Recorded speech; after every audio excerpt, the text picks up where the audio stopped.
Hello,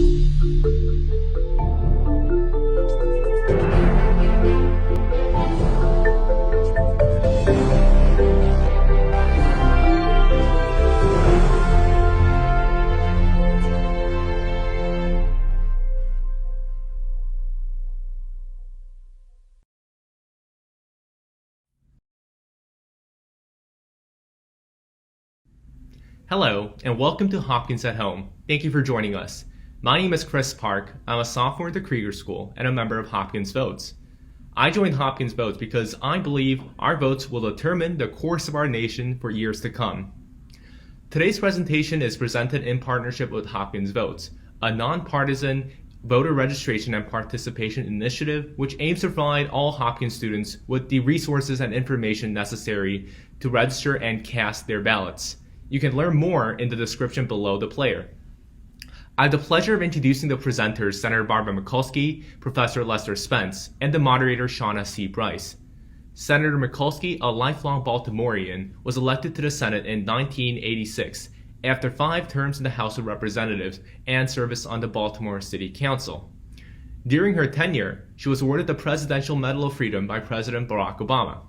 She retired in January 2017 after completing her 5th 6-year term, but continues to work as a professor in the Department of Political Science here at Hopkins. Professor Lester Spence is a professor of political science and Africana studies at Johns Hopkins University. He specialized in the study of Black, racial, and urban politics in the wake of the neoliberal turn. He received an Excellence in Teaching Award in 2009 and the W.E.B. Du Bois Distinguished Book Award for his book Stare in the Darkness, The Limits of Hip-Hop and Black Politics in 2013. You can also hear him regularly on National Public Radio and The Mark Steiner Show. The moderator for this discussion is Shauna C. Bryce. Ms. Bryce is a graduate of the Krieger School of Arts and Sciences and Harvard Law School. She is the incoming Director of Legal Recruiting and Professional Development of Steptoe, as well as the founding and principal of Bryce Legal, a career services boutique for attorneys, and the chair of the Johns Hopkins Alumni Association Law Affinity. We're honored to have Senator Mikulski, Professor Spence, and Ms. Bryce here with us today. I'll now turn things over to our panel. Thank you very much for that introduction, and hello to everyone watching. I'm Shauna Bryce, and it is really my pleasure to be here with Senator Mikulski and Dr. Spence as part of the Hopkins at Home Value the Vote series. This series commemorates the efforts of suffragists who advocated for voting rights for women, although we acknowledge that there is a lot more work to do to promote inclusion and empowerment for all. That work includes voting and encouraging voter turnout. If you are not yet registered to vote, we encourage you to visit jhuturbovote.org. Election day is only days away, so please don't wait. We will provide you with links to both the Value the Vote series and to jhu.turbovote.org. Other housekeeping. Throughout our discussion today, we welcome you to ask any questions you have using the chat feature. We are also going to be saving some time at the end of our discussion today for questions and answers. So hopefully we will be able to incorporate some of your questions as we go along and reach the other ones towards the end of our discussion. Now, without further ado, let's begin talking about politics as a public good. So Dr. Spence, perhaps we can start with you. What do we mean when we say the public good? How do we define that? What does that mean to you? So first, it's an honor to be here. To be here virtually. Senator Mikulski means a great deal to me, but is also kind of this world historic figure. And it's actually a blessing to be able to talk about this issue with her. So if we're talking about public good, one quick way to think about the public good is that a public good is one that you can't really exclude folks from getting, even if they can't pay for it. It's a good that can be used simultaneously by more than one person. In the introduction, the brother who introduced me talked about that I'm interested in the neoliberal turn. And what I mean by that is around 1970 or so, we made a stark turn away from a society that was at least committed on paper to kind of expanding the notion of the public good to one that was far more interested in kind of privatizing a range of goods. So we're in the middle of a pandemic now. That's why we're conducting this over Zoom. And one way to think about how that pandemic's taking hold in the United States is that it's taking hold the way it is, in part because we have a health crisis, because basically you have to have a job in order to have really robust health insurance. We don't have a robust kind of safety net, which means that a bunch of folk have to rely on their own income, in some instances putting themselves at risk. And then in part because we have a crisis in education, which makes some populations actually less likely to believe in science. I'd actually suggest that those crises are all connected to us moving away from the very idea of a public good. Senator, can we turn to you and ask you about the public good, what that means to you? Well, to me, a public good is something that helps the most people be able to have what they need in a democratic society. So that would be the public good, would be public health services as compared to access to individual health care.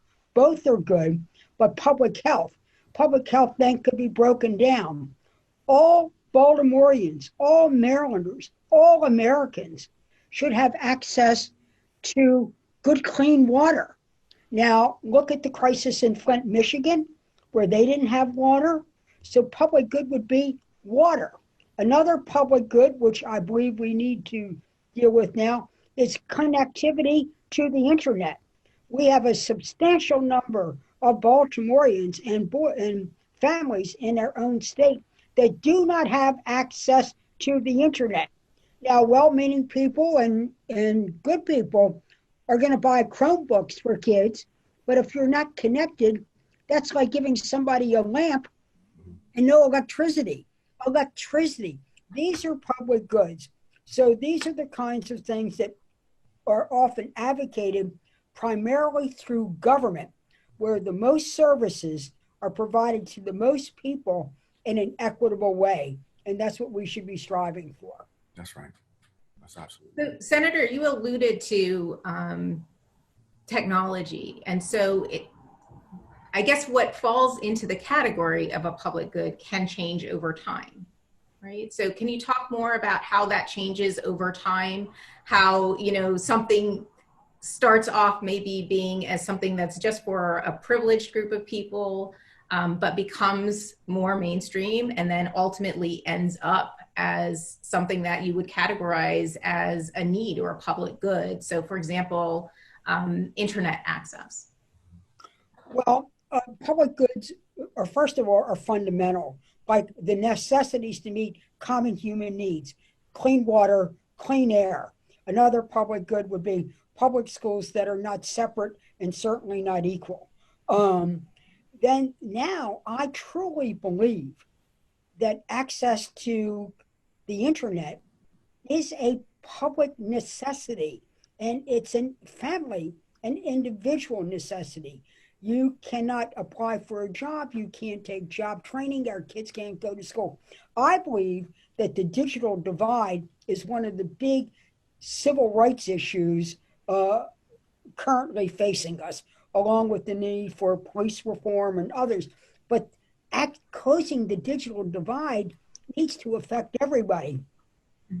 And yes, it does change. And with the advent of technology and now the pandemic, I don't want to go on about this, but think of the fact that so many of our boys and girls in Baltimore City do not have access to the internet, let alone have personal devices. But let's just talk about connectivity. Now, what that means, if they're permanently disconnected, they'll be permanently disadvantaged. Well, that's a public good. I mean, that is a public wrong that needs to be righted by a public good. Right.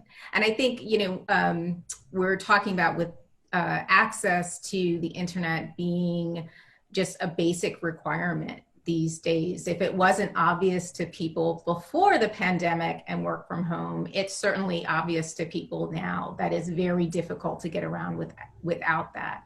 Professor Spence, do you want to add to that? Yeah, no, it's important to understand, if you look at the history of whether it's radio or television or the internet, at some point in time, government is actually responsible for creating them, either directly or indirectly. The internet itself, interestingly enough, was basically kind of a creation of the Department of Defense. And then there's this moment in time where people with each of these technologies are articulating them as part of enriching and enhancing democracy. And then what usually happens, or what's happened in the past, is private forces end up coming together to exclude and narrow how they're used. So we go from the internet being something where basically it was touted as really creating a new robust form of citizenship, to the internet primarily being kind of a dynamic by which we're sold ads, even through social media applications like Facebook. So there's this moment in time where it's created for the public, to a certain extent by government, and then it's truncated. But then there's this moment in time where the good is something that is kind of sort of a luxury, but then it kind of becomes required, right? So the internet now is something that is required. Arguably, you cannot have a full, robust life without the internet. And then with the pandemic, to get it back to the education issue, it is not possible for you to learn from home if you're not connected. So that is the very definition of something that should be a good, that your ability to pay shouldn't have any effect on your ability to get it. And then you should be able to get something like that that's high quality, and that shouldn't affect somebody else's ability to get the same high quality. And it's important to note finally that almost every other advanced industrial democracy has that. Okay. So you alluded to this, Dr. Spence, earlier, that of course, that the U.S. is traditionally a society that really prizes the freedom of the individual. And there are sometimes, if not often, an inherent conflict between what an individual's best interests may be. There may be conflicts even between what that individual's short-term best interests may be compared to that individual's long-term best interests, right? And then on the other side of that, what is in the public interest, both in a short term and a long term. So how do we think about that as individuals? Why should we care about the public good? When there are conflicts, how do we weigh one interest versus another? So I'm going to actually turn to Black politics to kind of answer that question. So if you look at Black voting preferences over time, particularly in the modern era, what you see is that of every 10 Black voters, approximately 9 of them vote for the Democratic candidate. And this is, with exclusion of the current occupant. But this is even though at least some Black people make enough money to actually vote for the Republican candidate based on their historical commitment to lower taxes, right? So that is, I make a lot of money from Hopkins as a professor. Before the current occupant, there's at least an argument that could be made that it would be in my personal interest to vote for the person that lowers my personal taxes, right? But what's often used to explain that Black voting dynamic, where 9 out of 10 votes for the Democrat anyway, I imagine even somebody like LeBron James is going to vote for the Democratic candidate, is the idea that we tend to vote not for our individual interests, but what's best for Black people as a whole. So when we do that, we understand that, okay, whoever's good for Black people as a whole in general is going to be good for me, right? And I think we can extend that to extend that example to talk about the idea of somebody putting their self-interest on kind of the back burner in order to emphasize a public good, right? So it could be that, for example, that if we made it where Baltimore got free internet, that may actually involve a tax. There might be somebody who would say, wow, I don't have kids, why should I have to pay that tax? But they understand that having Baltimore's kids be educated is good for them, even if it means in the short term they have to sacrifice a little bit. Senator, how do you see people weighing these potential conflicts between short-term interests, long-term interests, individual interests, the public good? Well, it's Dr. Spence said it very well and very clearly, using the voting patterns of the Black community. But first of all, let's talk about voting. And in this country, we have direct representation as compared to a parliamentary democracy where you vote for the party. Here you get to actually vote for an individual leader, whether it was in the legislative branch or the executive branch. And most people, they tend to vote on what is best for what they think is their individual views, but also what is in their collective views. Is this good for young families? Is this good for America's national security? Is this good for the economy? So you could be asking the question, who is good for jobs and justice? Well, that's one question. And so voting is the fundamental opportunity to choose a leader to either represent your individual views or in those aspects related to the national interest. Now, that means it is the duty of the state to eliminate all barriers to voting, and therein lies the rub. Right now, in our own state, the number of polling places have been reduced. Yes, because of COVID. But what are some of the other reasons? Budgetary? We always find the money when we want something. And it goes to the wonderful efforts of Stacey Abrams. We know that there's voter suppression, and there's a variety of tools to voter suppression. So when we talk about voting for the common good, people do vote the individual good, their individual interest, their individual identity, but also the larger one in what they think would be best for the country or their community. But voting is the fundamental act by which you choose a leader that will represent both of those strains of thinking: individual identity, the larger group identity. Right, with the recognition that so many of us have multiple group identities, right? Whether it's gender, sexuality, religion, there's so many different identities that every person has. So, Senator, I wanted to stick with you because you mentioned, you were talking about voter suppression. I know that historically the US has had a rather low voter turnout. One of those reasons has gone, as you said, around the voting process itself, voter suppression efforts.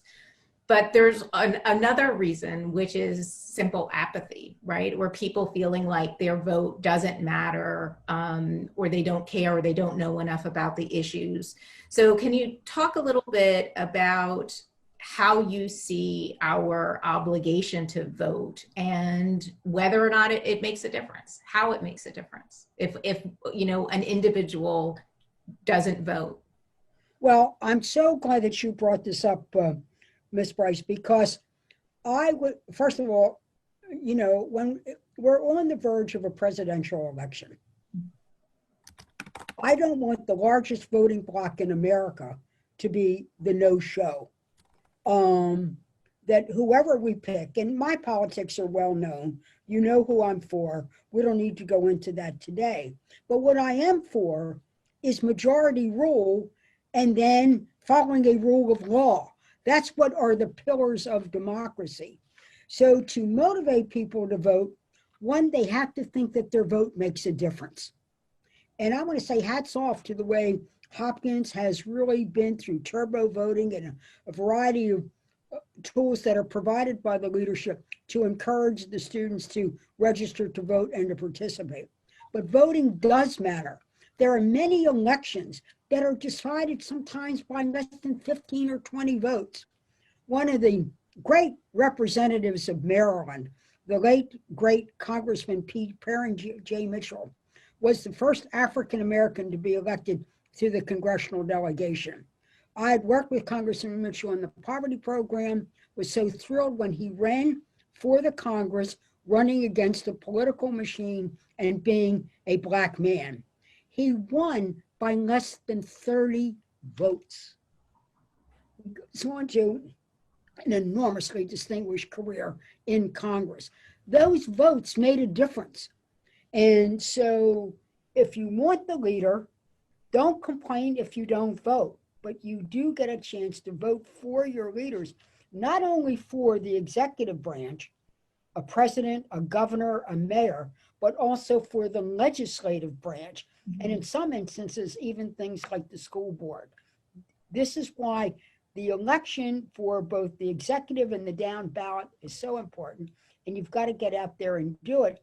And where there are barriers to it, to fight. That's why we need the Voting Rights Act. You know, John Lewis was right when he said good trouble. You know, this is good trouble. And right now, we are in the midst of the election. We have the tools that we have to make it count. Dr. Spence, let me follow up on some of those ideas with you. So the senator talked about down ballot voting as a problem. So how do we not only encourage voter turnout for, you know, the presidential election, but how do we encourage people to vote for the smaller elections, the down ballot elections, and think about why those are important to them as well, why it matters that they vote for the school board, why it matters that they take part in their local, their county, their statewide elections? So, first of all, I'll just make one note on the apathy issue that maybe you can come back to, but I at least want to say it out loud. I view apathy as a political production. That is, I don't think that people are quote unquote naturally apathetic. I think we live in a political system where it actually encourages apathy because the smaller that turnout is, the more power can be concentrated in a few hands, either a few public hands or a few private hands, given where we are. Now, with the presidential and down ballot elections, it's interesting. So I used to live in St. Louis, not that far from Ferguson, where Michael Brown was killed. And one of the things that stands out about Ferguson is up until the recent protests and recent elections, Ferguson had like maybe a 60-70% Black population, and their political representatives at the local level and in school board were disproportionately white, like significantly disproportionately white. Now, you can use apathy to understand that Black people are supposedly apathetic. Now, what was really going on is anytime you've got a mismatch between presidential elections and certain types of down ballot elections, you actually have lower turnout. Like that is a known fact. And actually what you have over time is people keeping elections from fitting with the presidential elections because they want low turnout on purpose. So one thing structurally we can do is simply make it where the big elections happen at the same time the small elections do, right? That'll naturally generate higher turnout. Now, the thing is that doesn't get us all the way. And I think part of what it's on us to do, and what I say us, I don't just mean individual voters. I think about the voting as a collective good. Cast individually, but it's collective good. It's on us as kind of activists and organizers to actually mobilize and actually politically inform folk, because there are very few people, even people who hold office. The senator, when she was in office, is kind of an exception. Very rarely do you actually have somebody interested in high turnout. The people who tend to be interested in high turnout as far as office holders are people who are really scared of losing, or people who aren't office holders and want to be a office holder. So in order for us to actually extend and expand voting, it's structural dynamics, but then it's on us as citizens to actually inform people about the issues in order to make sure that vote actually functions the way it's supposed to. Okay. You know, Ms. Bryce, I want to also talk to the young people. First of all, it's been wonderful being here at Hopkins and to see the young people who really want to make the world a better place. It is so inspirational to be with them. But what I often see is that people don't know how to turn protest into policy and into program. So it's wonderful. Look, I'm all for protest. I started out my own life as a community activist, as a protester, that then took me into politics because the elected officials blew me off and blew the community groups off and didn't bother to listen. That's a whole other story. And what I'm saying to the young people, that one of the ways to turn the whole idea of what you want, what you're protesting for, all that energy, all that idealism, turn it into two things: voting and also civic participation and civic engagement. Help your candidate not only vote, but get involved in a campaign. Help someone win and then help them govern. To the young people who are listening, there are fantastic jobs to work in a legislative office. There are also ways that elected officials, if they're good and want to be in communication, do the power of convening advisory groups, a variety of things, which we could go into detail. But get engaged. And I say to them now, pick a cause or an issue, get involved, see what the policy challenges are, and be an advocate. And you know what was one of the biggest, I'm, again, going back to my vintage status here with this distinguished group, the biggest surprise for me was that I thought when we fixed the problem, it would stay fixed. Right. Whether it was voting rights, whether when we passed Obamacare, before I left the Senate, I voted 52 times on the issue of repeal and replace. I thought when we fixed it, it would stay. And what I want the young people listening is to know, pick an issue, pick a cause, get involved, get civically engaged, get politically engaged, help people win, help them govern, but you got to keep at it. This is a life commitment. It is not a singular act. And collectively, that's how we make the community and our country a better place. Sister Bryce, can I jump in for a second? Absolutely. So one of the blessings of being in Baltimore a little bit, I've been here since 2004, is I've actually seen a significant increase both in protest activity and then in traditional political activity, because the senator is absolutely right. They work hand in hand. You've got traditional protests, you've got traditional politics, and you've got protests. Going back to that Ferguson example, folks took to the street in year one, and then this last year, actually, one of the Ferguson activists just got elected to Congress over Lacy Clay, one of the longest serving Black representatives. So it works hand in hand. And I've seen that not just happen abroad, but I've seen that happen both in Baltimore broadly and in Hopkins specifically. Even for something like, Hopkins has made 2 attempts to create its own private police force. This is something that the vast bulk of Black faculty stand against.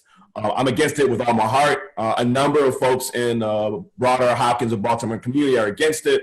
And what you saw was students actually go as far as to sit in the administration building, the longest sit-in that Hopkins has ever had, and then combine that with going to lobby in Annapolis, right? So I think we're in this moment where people are understanding or learning to understand that you actually have to do them to kind of together. And then my hope is that time dynamic that the senator talks about is really important, because my hope is that, wow, I said hope out loud, didn't I? Oh, strike that. Strike that. Yes, strike that. No, strike that. Some of my students are listening. If any of y'all repeat that, I'm coming for y'all. I think what'll happen is that people will get a sense of the long-term stakes and understand, as a senator does, that what we're really in is a long-term struggle. And this is where we see 2 examples like Congressman Lewis, who the senator mentioned, who himself started out on the protest side, always, I think, had a toe in the protest side, if not more, even when he went onto the political side, the more traditional political side. And so you see that is a great example, I think, of a lot of these themes that we're talking about, also in that how the battle for what you believe in is not a one-time thing. It certainly wasn't for Congressman Lewis. It was a lifelong journey, and of course, we're still continuing his work. I want to pick up on some of the other things that you mentioned too, which are, picking an issue and then carrying that through. What do you see the role is for folks who maybe are voting or making their decision based on a single issue versus a platform of issues versus belief in a person? A specific politician who they like or believe in. How do you see those things fit together? Maybe, Senator, we can start with you with this question of how somebody ought to decide, or how these different types of voters come together to influence the process. Well, a single issue always leads to other issues. That's been my experience. So let's just say that there were parents who were very concerned about school safety and were advocates for gun control. And they organized along those lines. We saw it with the Parkland, but also there are parents who just before pre-pandemic, when kids went to school, found out that the kids had more drills in case of a mass shooter than they were having reading drills. So, but if you get involved in gun control and school safety, you also get involved in other things related to the school. And then that takes you to, the adequacy. So you might be the gun control advocate, but that will take you to other issues related to public schools, public education, and so on. Or if you're in the community and you're working on gun control, again, it takes you to issues of public safety and what does that mean? And that's where you then form alliances and coalitions. One of the things that for those of us who were firsties, the first to be this, these are great honors, but one of the characteristics, because I've talked to people like Condoleezza Rice and Madeleine Albright, Sally Ride, behind every me was a whole lot of we. And it's the we that makes the difference and keeps at these issues. But that's where you form alliances, you form coalitions, and that's where you try to find the common ground to seek the common good. But I'll tell you, there are so many. I'm going to just say one thing about John Lewis, and again, this lifetime commitment for our young people. This is a somewhat humorous but poignant story. One of the last things I did before I left the Senate was join John Lewis in a sit-in. The sit-in occurred on the House of Representatives floor. This beloved and endearing man was almost killed the day he walked across the Pettus Bridge with being beaten so brutally. On the year that I'm talking about, I was at a meeting, Cory Booker and others, we were working on strategy for something. Senator Booker said, "Oh my God, John Lewis is leading a sit down on the House floor." Well, Senator Booker and I, we dashed over. I grabbed water and protein bars because I thought they're going to need something. John Lewis started his career fighting for voting rights. He had to sit down on the House of Representatives floor to get a vote on voting rights. This is the spectrum of a lifetime. This is the spectrum of good trouble. This is what I mean, that it's not a single event. The brave act of walking across the Pettus Bridge at great personal risk, all the way up to the way he lived, the way he died, the way Elijah did, but the way a lot of ordinary people, we could call the activists by name in Baltimore. So we have to be insistent, persistent, consistent. Professor Spence, did you want to add to that? So today actually would have been Fannie Lou Hamer's birthday. She would have been Oh 103. my gosh, the beloved Fannie Lou. Yeah. She was talk about good trouble. As far as I'm concerned, there are the most important of you were to have a list of important civil rights movement figures, she'd be like number 2 or number 3, if not number 1. Right? There's Ella Baker, there's Fannie Lou Hamer, and there's maybe some of the other names. And what she was really known for, among other things, was actually organizing and building the capacity of people to govern for themselves, right? So when I think about all the different pathways that people take to voting, some people go to cast a vote because they really like the person. Some people vote with a suite of ideas in mind. Some people vote with one specific idea. Thinking about it from the standpoint of someone who, thinking about it like an organizer, like a mobilizer, or like an activist. It's like the goal of those folk, of organizers, is to whatever's leading people to the polls, to get them to think broader, to get them to think beyond the individual they're voting for, to get them to think about a wide suite of issues, and then to get them to think about voting as just one simple act in a suite of many that's required to really be an active citizen, that's required to recreate this sense of a public good. So, Professor, if I can just continue with you as we're a little bit past halfway here. What about, you're talking about looking beyond the short-term interest, looking beyond one narrow issue, particularly in light of this idea that the senator raised, that there is no such thing as the really narrow issue, is that if you think deeply about it, that issue inherently is going to touch many other areas. So what do you say to voters who, pick a candidate and then say, if my candidate's not in, then I'm not going to vote at all. Like there's no second choice for me, or I'm only interested in this one thing as I define it. And if that's not going to be impacted, then I'm just not going to participate in the process. What do you say to that voter? I think that's a great question. But for me, because I have a specific instance in mind in which that's kind of in play right now, where there's a population of people who feel as if the candidate they supported in the primary wasn't given enough space, and now they're thinking about not participating. And for me, I think in general those folk are going to participate anyway. Like they may say that they're not going to participate, but the numbers are. It's just they're gonna participate anyway. For me, I'm more interested in the candidate or the powers above them. So what happens whereby the candidate or the people in that strata are actually creating the conditions rhetorically to make them think seriously about not leaving, about staying home, right? So I'll give you. All right. So Biden in the last debate.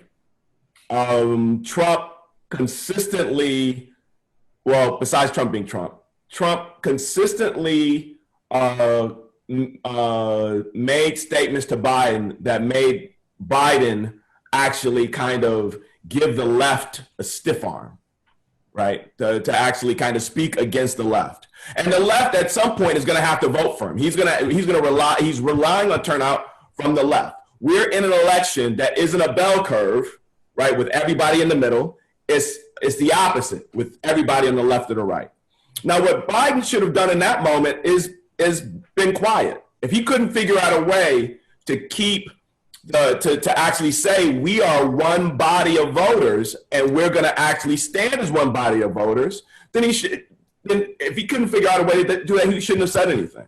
So I get the idea of talking to individual voters. Yes, but at some point in time, we also have a commitment to actually talk to the representatives and say, okay, how do you forge a coalition whereby once one person loses, everybody can come together? That's not just on the individual voter, that's on the party. Well, and it's interesting too what you were saying about, and the senator alluded to this too, is how much of politics relies not only on courting a population of voters, but actively discouraging other voters. Senator, can you talk to us a little bit about even what that should tell us as voters, as how powerful we actually are if we actually went out and voted? Maybe you can talk a little bit about that, Senator. Well, of course, one of your first rules of being a candidate is you've got to get your vote out. There, you identify the people who are most likely to vote for you. If you've won one election, voted for you in the past. And of course, with the pandemic, I have to say that every rule of campaigning has been tossed out the window. When I said earlier, get involved in a campaign, help people win, and then participate in a way to help govern. Right now, there's a whole sequence to, when you're a candidate, you look at election day and you work backward. You think, what needs to happen on election day? Well, that's out the window now. People have already started to vote 2 and 3 weeks ahead of time. The whole idea of a media campaign, that's out the window now, because you used to plan when you would spend your media, how you would target your media, when you would peak with your media. This is all like jump ball out there now.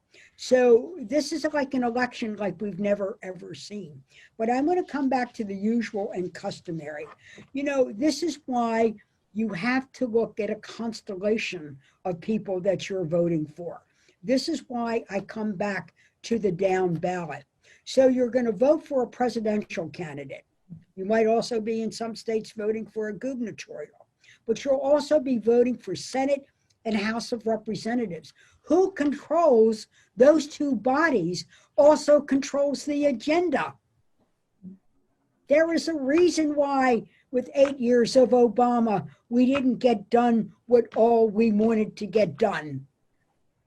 Then there's the very processes themselves. I can come back to it.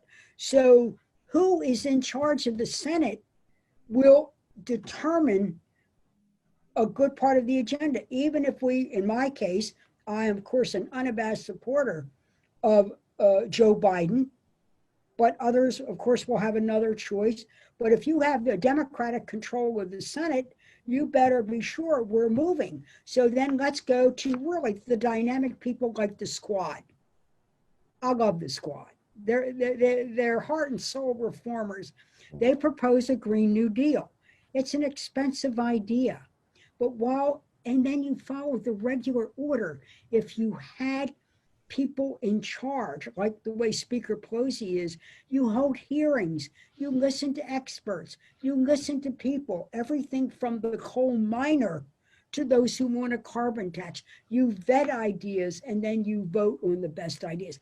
Down ballot matters. You vote not only for an individual, for the executive branch, you've got to vote for a constellation.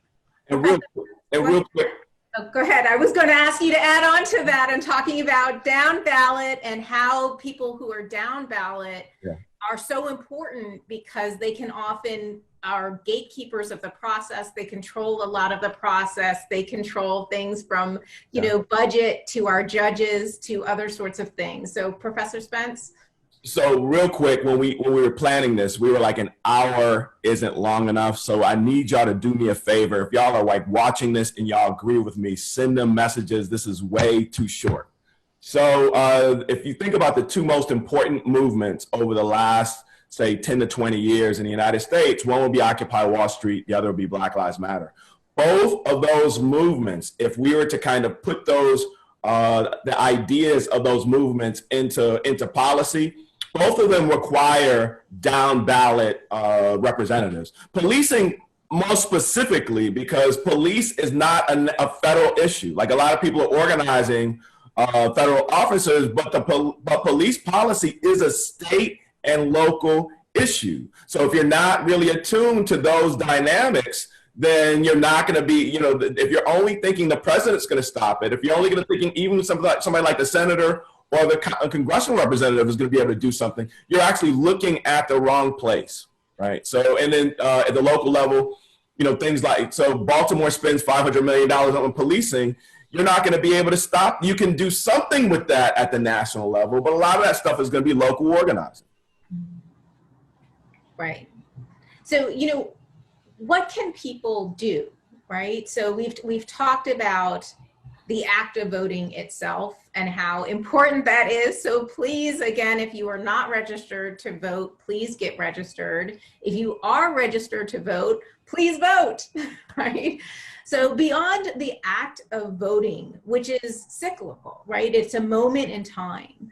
What can people do on the part of the engagement process? I mean, we've talked quite a bit about, for example, protests, which is a little bit less too in this time of COVID. It's a little bit hard for some people to participate in a physical protest the way they might have in a different era. So what can people do, and what should they be doing on that ongoing basis? Whether it's doing something every week or every month or every year or for a lifetime, what should we be looking at to be good citizens, to be good participants in our democracy, to take our obligation and responsibility deeply and to be thoughtful about it? Professor, can you tell us about some of the things that we should be doing? Well, I think one thing that we can do is we can have more conversations like this. Like for years, the line used to be that there are two things you don't really talk about in polite company. One being religion, I think the other being politics. I think in this moment now and going forward, given not just the pandemic right now, but given the long-term issue of climate change, we actually need to double down on political conversations. And political conversations, they increase the degree to which people think of themselves as citizens as opposed to, for example, maybe consumers. It increases how sophisticated our understanding of the issues are. And then it causes us to be a bit more active as far as traditional activities between elections, as far as protest activities, as far as other types of political activities that, again, are about kind of expanding what we think of as even possible politically, right? So I think that those are the things we have to we have to commit ourselves to. And then if we commit ourselves to that and we lash those up into broader organizational forms, then we can end up having a far broader impact than the impact we would have as individual voters. I'd like to say one thing before November 1st, and that is the census. I've been a big advocate of making sure that everybody participated in the census, either by mail-in, by phone-in, etc. It is the singular most important act that they can do to make sure their community gets our share of federal funds. Over 70% of all federal funds that will come to Baltimore or any municipality are formula driven. The formula is based on census participation. Baltimore has one very hard to count populations, some like the homeless, some actively discouraged by the administration. The Latino population through the citizenship question. Now, along with the pandemic, the great outreach we had planned through the public libraries and so on got derailed. But I am just asking people that if you want to close the disparity gap and make sure Baltimore or Baltimore County or whatever has their fair share of federal funds for special education, for lunch programs, for mass transit, for housing and Section 8 funding, you want to fill out the census. And right now, the census will close this year. The administration's tried to close it earlier. Our judiciary has stopped that. But please ask everybody have you participated in the census? It's the singular most important tool that we get our fair share of federal funds. Okay. Well, we have about 10 minutes left. So before we get into some specific questions, I wonder about just sort of last thoughts that you want to share. Maybe Professor Spence, we can turn to you again about, your last thoughts for today about thinking about the public good and voting and civic engagement and how all of these things work together. So I've lost, by my count, 10 people to COVID, all of them in Detroit.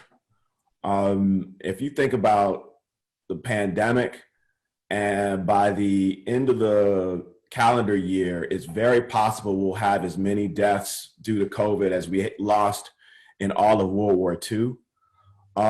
We actually need to really double down on a new form of politics, and a politics that's actually committed to providing a broad swath of resources to folk so we don't continue to lose folk.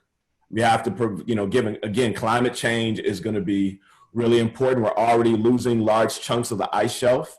Those require a massive infusion of public resources and then a radical reimagining of how government and society should function at every level.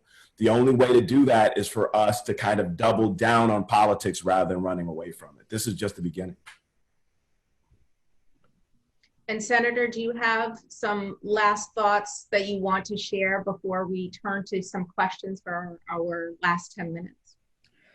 Yes, my last thought is to encourage people in civic participation.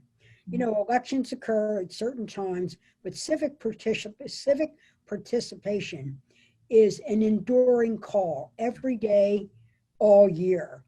And I can tell you there's great joy in that, to know that you've signed up for an organization, whether it's Meals on Wheels, your local church group, Habitat for Humanity, that by working to make your community and also our country a better place, there's just great joy in it.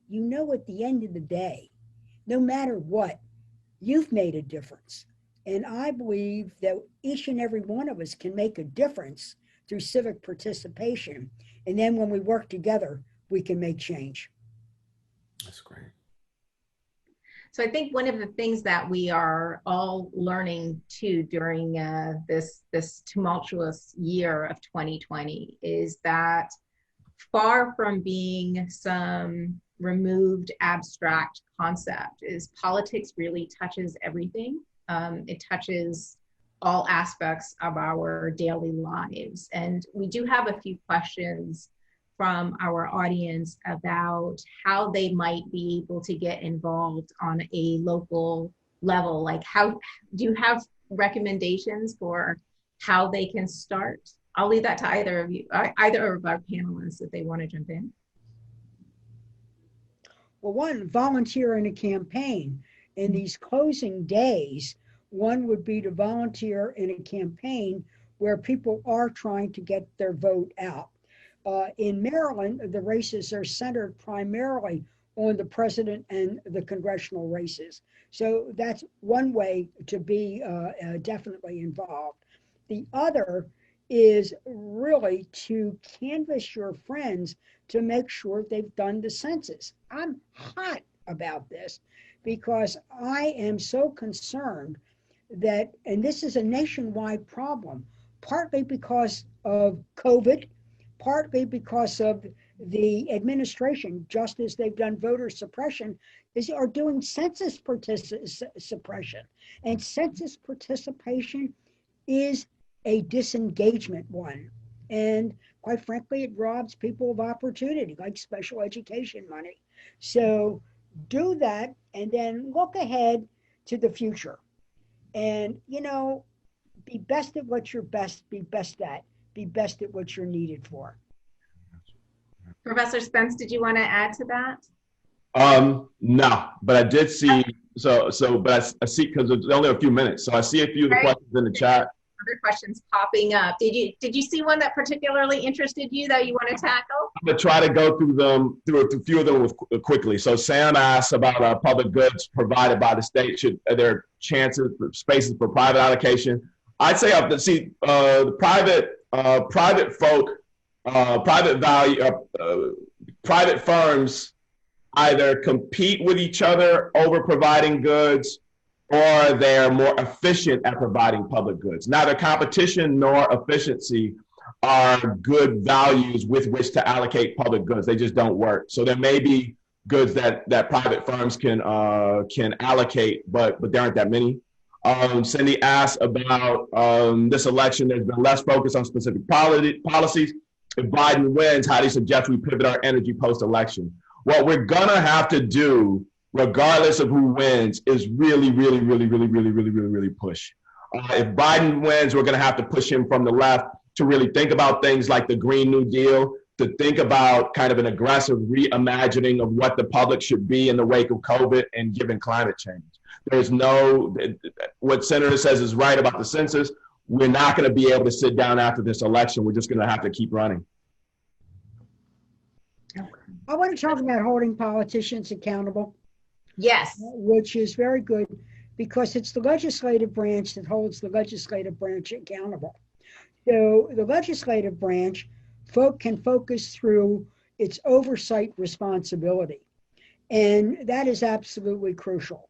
So regardless of who wins, and of course I'm a Biden advocate, the fact is that he needs help in both the Senate and the House of Representatives.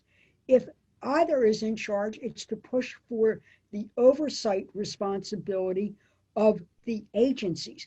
Look at what has happened at EPA with the shredding of the regulations to protect our environment. And I think that's where you need to focus on pushing the legislative branch to do their oversight responsibility, not only in Washington, but locally. Yes, one of the great joys I had as a senator was organizing roundtables, where I actually listened to people from different groups to present their views. I had a Veterans Advisory Board. Those men and women told me not only what veterans need, but how was the VA working? Was there a shortage of medicines? Was there a long wait time? Were people being bounced around by the bureaucracy? You seek alternative sources of information. So push the legislative branch to do their oversight responsibility.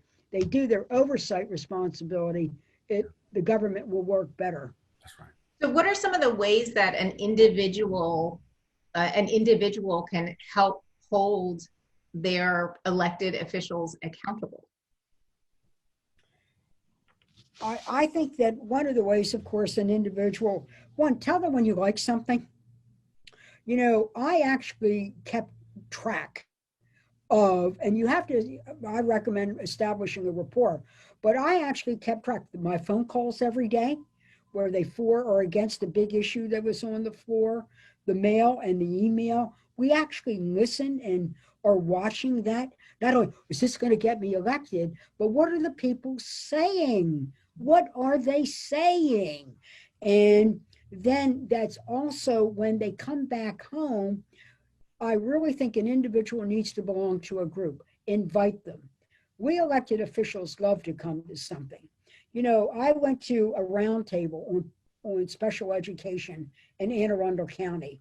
I heard the plight of a mother who wore a button of a little girl with Down syndrome. She was being bullied because the word retarded had turned into a bullying epithet. She asked me to change the law. She was part of a national group, but she was the Maryland basis. That became Rosa's Law, and we changed the epithet of being retarded to intellectually disabled, and it has had a significant impact on lowering bullying of special needs children. So the power of an individual, being a member of a group, pushing an elected official, well, in my case, you didn't have to push, to meet in a round table to listen to mothers and dads of special ed kids. That's it, right? It's like yes, we vote as individuals, but we have to think in group terms. We have to think in group terms. When I talked about politics, I basically talked about politics of the stakes of it. But what the senator is also mentioning is noting is how life-affirming group engagement is, how life-affirming it is to be in community. So it's not so much what can individuals do, is how can we build community, and then through community, actually get information about representatives, hold them accountable, etc. But it's a life affirming thing. Which is and I'll leave that as our last word, because it also beautifully brings us back to the beginning of our discussion about a public good and how we as individuals fit into our communities and what's best for the greater good. So I think that's all we have time for today. So thank you to Dr. Spence. Thank you to Senator Mikulski. Thank you for everyone participating. To our panelists, we really appreciate your time and you sharing your wisdom with us. This has been an amazing discussion. And I see in the comments those who wish we could just go on for another hour, which we no doubt could. Well, Ms. Price, thank you. You did a great job. You did an awesome job. You were dope. You were super dope. Professor Spence and I we could have our own shot room for the next 3 years. Yeah, straight up. We do it in the hall all the time. Well, it's always nice to when people are so well versed in their topics and love talking about them and enjoy each other's company is always a bonus. So I think you all got very fortunate to have a little window into what it's like to be in the hallways between your offices. I imagine the discussion there is quite lively. So, so thank you for sharing with us. Just a reminder for folks that this live stream is part of the Value to Vote series, which Hopkins at Home is sponsoring. The next event in the series will be next Tuesday at noon Eastern time, and that's going to be on the security of electronic voting. So you can find links to this download, you can find links to the earlier program and following programs all on the Value to Vote series. And again, those links will be provided to you. So thank you so much, everyone, for turning in to Hopkins at Home today. Take care and goodbye. Vote, vote, vote. Vote and vote, vote, vote, vote. Yes, you will get links again on the voting. So please register to vote. Again, if you are not registered, please register. If you are registered, please vote. Your voice really matters, or people wouldn't be working so hard to encourage you to stay home. Amen. Thank you.